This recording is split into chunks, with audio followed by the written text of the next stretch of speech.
hablando de responsabilidad social, sostenibilidad, que ahorita me gustaría dar una definición un poquito más amplia, creo que uno de los primeros pilares fundamentales es la educación. Cuando nosotros tenemos grupos de interés educados, estos mismos grupos de interés son los que empiezan a exigir y a demandar que haya ciertas condiciones de actuación de las organizaciones dentro de lo que son los mercados.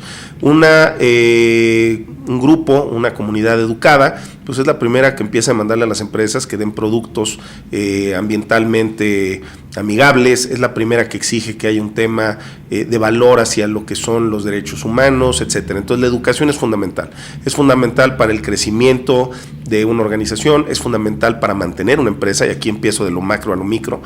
Una persona física que abre un negocio tiene que estar educada, o sea, ¿por qué? Porque puede trabajar mucho, pero tiene que identificar pues sus grandes temas, retos, riesgos, etcétera, y la educación da mucho de esto, ¿no? Entonces, la educación finalmente es una sinergia, es un valor, es un pilar.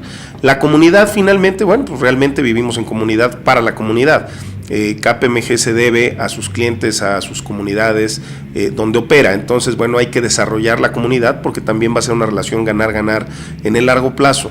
Y hoy, hablando de medio ambiente se ha vuelto uno de los temas más críticos a nivel mundial y por supuesto también en México.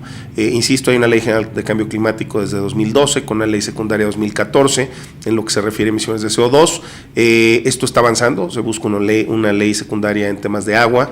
Actualmente en el mundo, cuando hablamos de las COP, la COP16 en México, la COP21 que se dio en París, 22 en Marrakech, hay acuerdos, hay necesidad obligada aceptada por más de 160 países que el tema medioambiental, sobre todo en lo que es CO2, se va a volver algo total y absolutamente relevante tanto en nuestro presente como en nuestro futuro. Entonces tenemos que apoyar estas iniciativas porque sabemos que también es parte del bienestar de KPMG y si KPMG ayuda, insisto, es esta relación ganar-ganar a largo plazo. Muy bien. Ahorita que hablabas de largo plazo, tiene mucho que ver con los temas estratégicos que generan valor y riqueza, ¿no? Es correcto. Los resultados del desarrollo de sostenibilidad, ¿no? Que ustedes encontraron. Y fíjate que ese para mí es el punto fundamental cuando hablamos de sostenibilidad. Digo, hay muchas definiciones de sostenibilidad. Para mí, desde una perspectiva empresarial, sostenibilidad es una gestión de riesgos, donde muchos empresarios lo ven desde una perspectiva financiera, tradicionalmente. Sin embargo, los negocios hoy en los aspectos ambientales, sociales, hay grandes oportunidades y hay grandes riesgos también, cosa que no siempre lo ven. Sin embargo, creo que diste las palabras correctas. Sostenibilidad es estrategia. No es un área o no es una persona que se encargue de hacer un reporte, etcétera, sino es estratégicamente en mi cadena de valor donde yo encuentro factores económicos, ambientales, sociales, que finalmente son como una mesa de tres patas donde las tres son relevantes y si quito alguna se cae la mesa.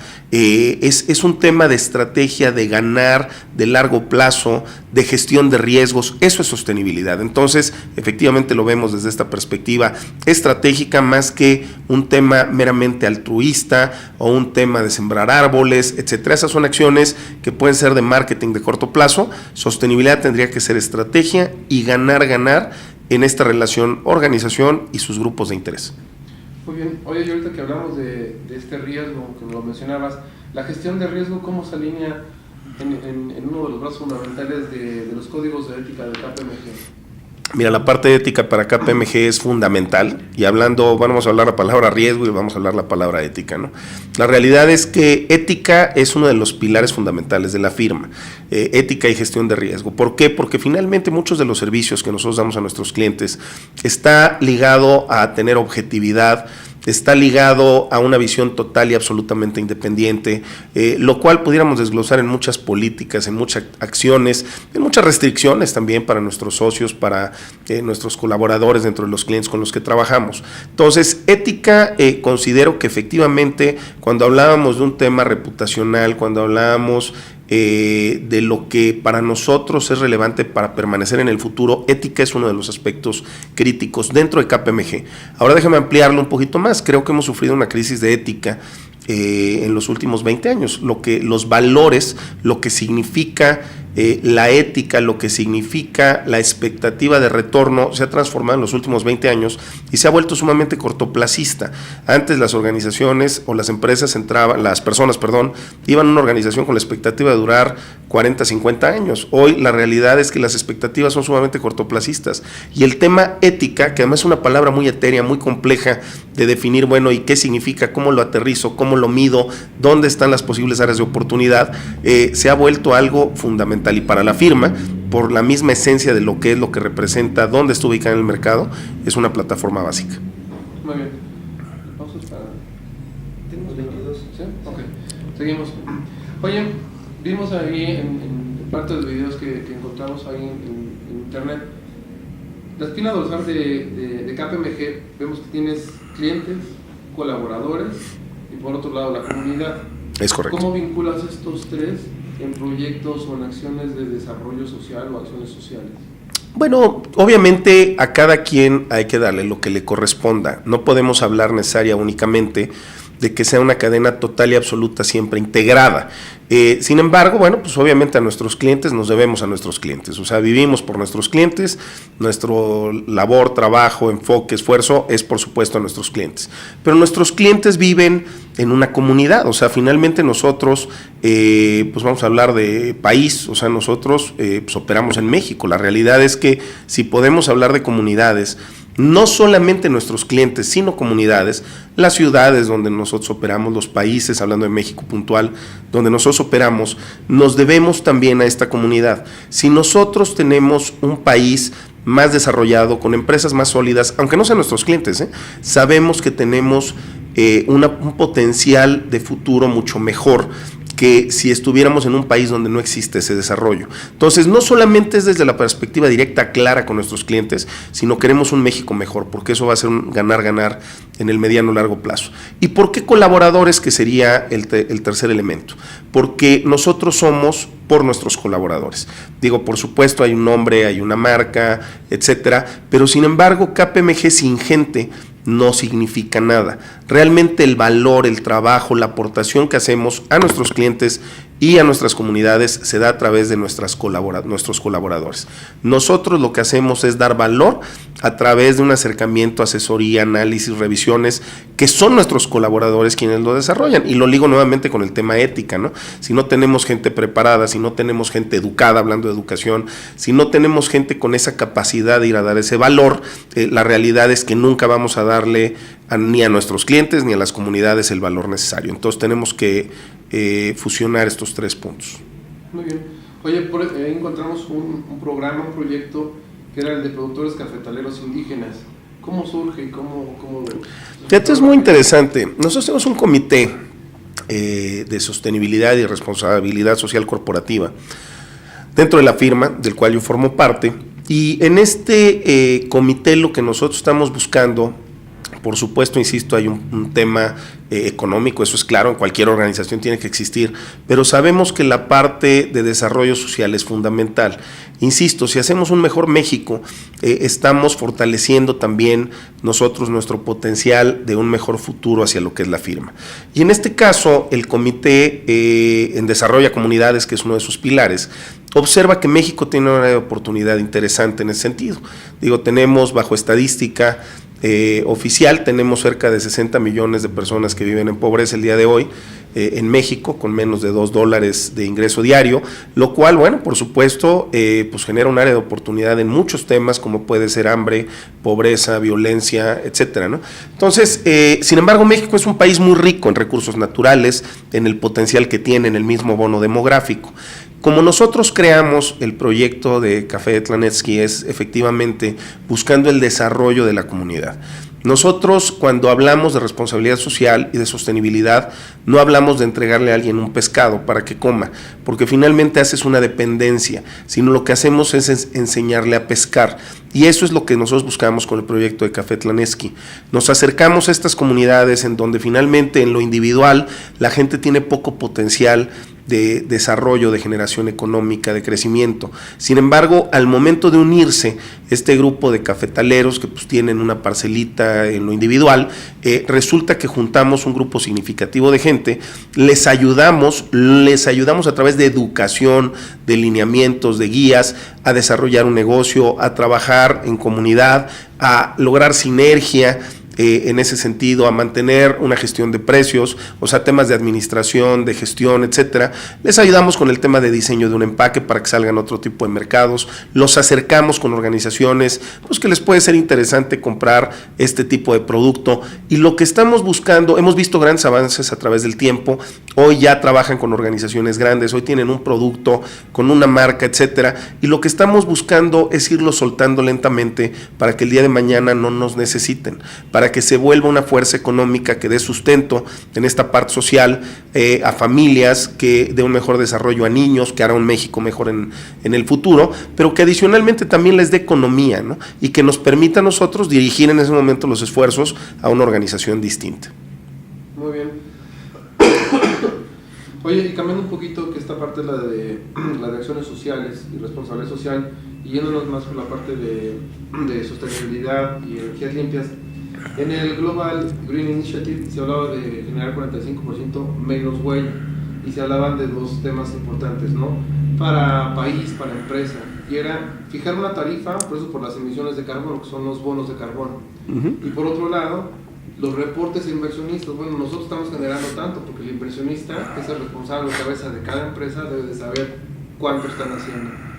¿Cómo ve KPMG estas dos áreas? Digo, por supuesto las ve KPMG como algo obligado a nivel nacional. El día de hoy, déjame ligar lo que estás mencionando. Insisto, hay una ley general de cambio climático, que la ley secundaria entra en 2014. Hoy las empresas con más de 25,000 toneladas de emisiones de CO2 en México tienen la obligación de hacer un inventario de sus emisiones de gas de efecto invernadero y adicionalmente de reportar estas emisiones en el Registro Nacional de Emisiones o en el RENE. Entonces, primero, ya no solo es un buen deseo de que contabilicen o definan sus emisiones de CO2, es una ley, entramos ya a un tema regulatorio en primer lugar. Segundo lugar, hay muchas organizaciones que han venido gestionando esto desde mucho antes de la ley, o sea, La Ventosa, por ejemplo, el Parque Eólico de Oaxaca, tiene más de 9 años con inversiones significativas. Si alguien diría, oye, hace 9 años no existía la ley, ¿por qué lo están haciendo? Porque hay un tema económico significativo, o sea, hay empresas que se dan cuenta de que la energía es un diferenciador para mantenerse en un mercado tanto nacional como internacional con precios interesantes, que eso significa ahorros o significa mayor margen en el estado de resultados, la suficiencia de abasto, no solamente los precios, se ha vuelto un tema relevante también. Entonces anticipaban que esto iba a ser interesante. Ya es un tema de negocio, no solamente regulatorio. KPMG ha trabajado en el tema de generación de gas de efecto invernadero y en su reducción. Desde hace años, nosotros en un periodo de 3 años hicimos una reducción de cerca del 50% de nuestras emisiones de gas de efecto invernadero CO2. Entonces, hemos trabajado muy fuertemente en el tema, buscando los aspectos y puntos estratégicos y haciendo las inversiones correctas para que esto finalmente suceda. Entonces, lo vemos como algo fundamental. Platicaba yo con la Bolsa de Valores y con otros grupos, y lo que hemos observado es que el primer paso efectivamente es el tener un inventario, y hay una ley que demanda un inventario, y que esto viene también a raíz de las promesas de reducción que ha hecho México país en lo que es la COP21, por ejemplo, donde hay una promesa explícita de reducción. Pero para eso, para reducir hay que saber dónde estoy, qué tengo, es donde estamos hoy. Sin embargo, lo que viene mañana, y que eso es donde yo invito a las empresas a ser cuidadosas en el punto, es ya sé dónde estoy.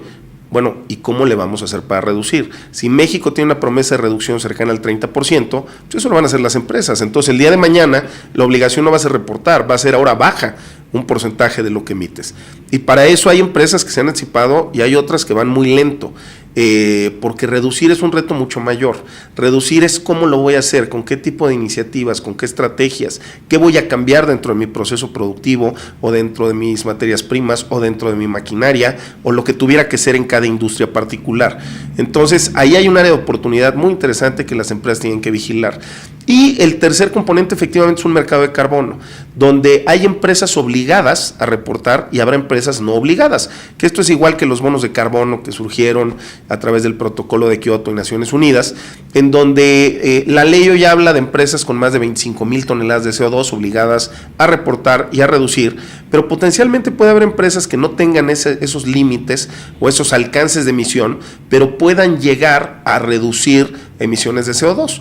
Ellos serían no obligados y potencialmente podrían venderle su reducción a empresas obligadas que no lograron su meta. Entonces vienen grandes oportunidades de negocio también para aquellas organizaciones que, si bien no tengan una obligación, puedan darle beneficios ambientales y venderlas y obtener beneficios económicos a través de la compra de estas reducciones a empresas obligadas y que no lleguen a estos límites. O sea, vienen cambios realmente muy significativos, que mi sugerencia es que las empresas siquiera comprendan qué son.